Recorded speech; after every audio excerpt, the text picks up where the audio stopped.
الحمد لله وحده والصلاة والسلام على من لا نبي بعده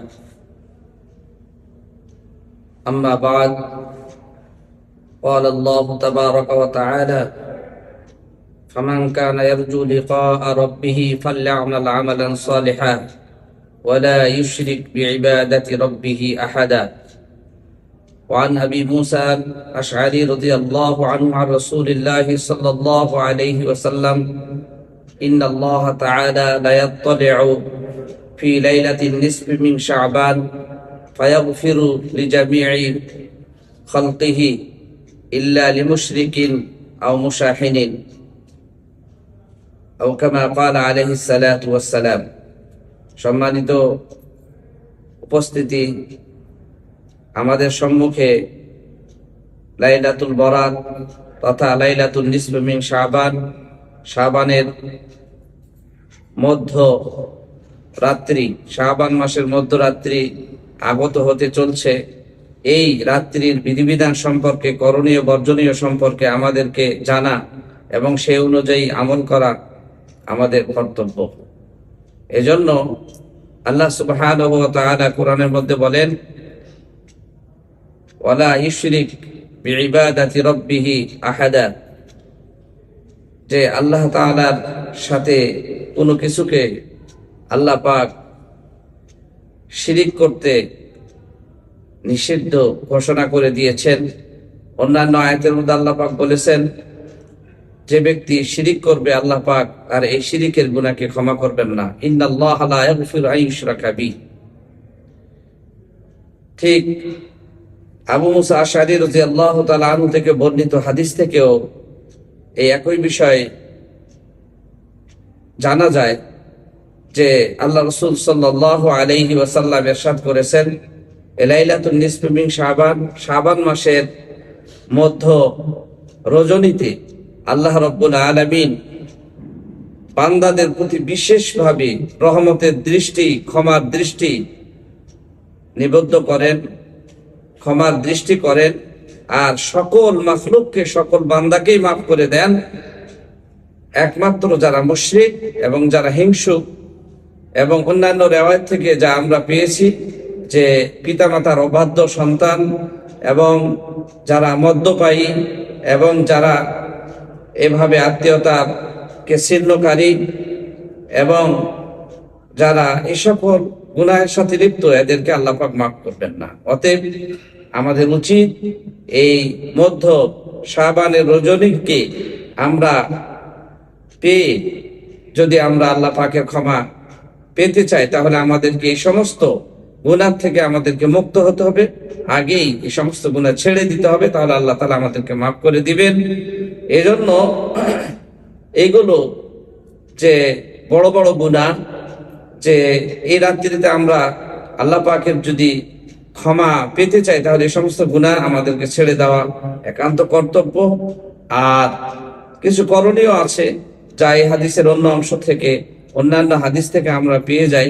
যেমন হাদিসের মধ্যে উল্লেখ রয়েছে, ইযা কানাত লাইলাতুন নিসফি মিন শাবান, যখন শাবানের মধ্য রজনী আগত হয়, তখন সূর্য অস্তের সাথে সাথে আল্লাহ সুবহানাহু ওয়া তাআলা দুনিয়ার আসমানে এসে এভাবে বান্দাদেরকে আহ্বান করতে থাকে, আলা বিল মুস্তাগফিরিন ফাগফির আলা, আলা মুস্তারজিকিন ফারজুক আলা, আলা মুবতালান ফাওয়াফিআ। এভাবে কে আছো তোমরা ক্ষমা প্রার্থনাকারী, ক্ষমা প্রার্থনা করো, আমি মাফ করে দিব। কে আছো রিজিকের সংকটে, আমার কাছে চাও, আমি রিজিক দিয়ে দিব। কে আছো বিপদ আপদ বালা মুসিবতের মধ্যে, আমি আল্লাহর কাছে তোমরা প্রার্থনা করো, তোমাদের বিপদ আপদকে আমি দূর করে দিব।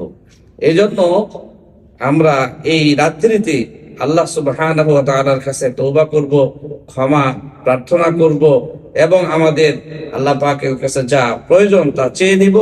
এমনি ভাবে আমরা যত প্রকারের বিপদ আপদ আছে এর থেকেও মুক্তির জন্য আল্লাহ পাকের কাছে আমরা প্রার্থনা করব বিশেষভাবে। এছাড়াও এই রজনীর করণীয় আরো অন্যান্য রিওয়ায়াত থেকে, হাদিস থেকে যা পাওয়া যায়, যেমন হযরত আয়েশা রাদিয়াল্লাহু তাআলা আনহা থেকে বর্ণিত হাদিসে আল্লাহ রাসূল সাল্লাল্লাহু আলাইহি ওয়াসাল্লাম একদিন রজনীতে এভাবে আম্মা জান আয়েশা রাদিয়াল্লাহু আনহার ঘরে শুয়ে আছেন। অনেক গভীর রজনীতে আল্লাহ রাসূল সাল্লাল্লাহু আলাইহি ওয়াসাল্লাম উঠলেন, জাগ্রত হইলেন, এবং তিনি জাগ্রত হয়ে এভাবে আল্লাহ সুবহানাহু ওয়া তাআলার ইবাদতে মগ্ন হইলেন, নামাজ পড়ছেন, এমন লম্বা সিজদা করছেন যে অনেক অনেক অনেক লম্বা সিজদা করলেন। আম্মা জান রাদিয়াল্লাহু তাআলা আনহা মনে করলেন মনে হয় তিনি মৃত্যুবরণ করছেন। তিনি এভাবে তার হাত দিয়ে যখন আল্লাহ রাসূলের শরীরে স্পর্শ করলেন, তখন তিনি জানতে পারলেন না আল্লাহ রাসূল কি ইন্তেকাল করেন নাই। পরবর্তীতে আল্লাহ রাসূল বললেন, আয়েশা তুমি এমন কেন করলে?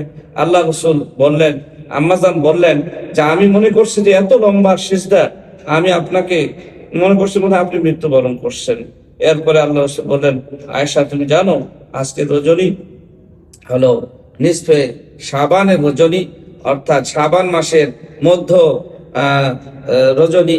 আজকে আল্লাহ তাআলা এভাবে ইবাদত করা, এই রাত্রিতে আল্লাহ সবাইকে মাফ করে দেন। এইভাবে আল্লাহ রাসূলের অন্য রাওয়ায়াত থেকে পাওয়া যায় যে আল্লাহ রাসূল এভাবে গভীর রজনীতে এভাবে জাগ্রত হয়ে আল্লাহ রাসূল জান্নাতুল বাকিতে যান, আর আম্মা জানও তার পিছে পিছে যান। সেখানে আল্লাহ রাসূল দীর্ঘ সময় দোয়া করেন, কান্নাকাটি করেন। আম্মা যান এভাবে আল্লাহ রাসূলের সব কিছুকে এভাবে লক্ষ্য করেন, দেখেন। এরপরে দিয়ে আল্লাহ রাসূল সাল্লাল্লাহু আলাইহি ওয়াসাল্লাম আম্মা জানকে এই কথাই বলেন যে এই রাত্রিটা হলো নিসফে শাবানের রাত্রি, অর্থাৎ লাইলাতুল বরাতের রাত্রি। এই সমস্ত হাদিস থেকে আমরা এই রাত্রির করণীয়, অর্থাৎ দোয়া করা, কবর জিয়ারত করা, এভাবে নামাজ পড়া, ইস্তেগফার করা, আল্লাহ পাকের কাছে আমাদের চাওয়া পাওয়া এই রাত্রিতে আল্লাহ পাকের কাছে করা, এগুলো প্রমাণ হাদিস থেকে পাওয়া যায়। আল্লাহ তাআলা আমাদের সকলকে এভাবেই এই রাত্রিকে উদযাপন করার, যা কোরআনের মধ্যে হাদিসের মধ্যে আছে, এভাবেই করার তৌফিক দান করেন। এছাড়া অতিরিক্ত কোনো কিছু আমরা না এই সময় করব না। যেমন অনেক রুসুমাত আমাদের দেশে চালু আছে, হালুয়া রুটি ইত্যাদি ইত্যাদি, এগুলোর থেকে আমরা বিরত থাকব। আবার যে সকল ভাইয়েরা বলেন, যে সকল ওলামায়ে কেরাম বলেন যে শবে কদর বলতে কিছুই নাই, তাদেরও এই সমস্ত হাদিসের প্রতি লক্ষ্য করা উচিত যে আসলে সবে বরাত আছে, তার প্রমাণ আছে।